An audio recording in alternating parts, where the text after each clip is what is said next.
lagu tu. Ada nombor tu tunjuk. Okey, awak diamlah. Panggil Mira. Okey. Awak bawa siapa? Cik Nam apa? Taklah. Siapa dia? Cakap bukan tak. Naklah cakap lah B saya ke C saya ke D saya. Dia tak saya nak sebut. Pen yang kertas bos. Pen yang kertas. Dia lah. Saya nak pergi beli pen dan kertas. Saya sini balik makan dekat ni. Okey, set. Malam buat beg susah ni tak ada Allah. Malah ada beg.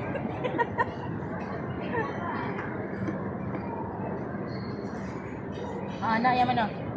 Buka surat mana? Bayarlah. Mana je. Kertas saja.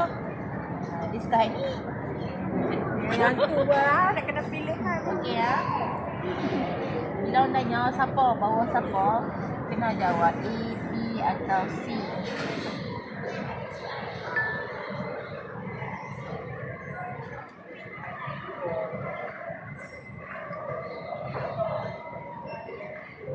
Okey.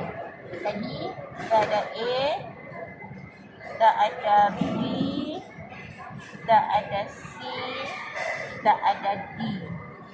A kita siapa? Duduk bawah siapa? Anak Cik Noh tu.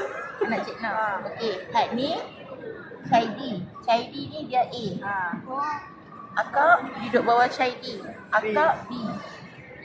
Bawah akak Kak Yati yang hari tu kan. Kak Dia Yati C. Bawah Kak Bawah Yati dia D. D. Okey, so awak kenal tak siapa A awak? Awak kenal? Saya Cik Noh. So bukan Syaidi lah, Cik Nah. Okey, Cik Nah duduk bawah siapa? Azidin. Azidin. Ni semua guru Azidin lah ni. Azidin ni apa lah?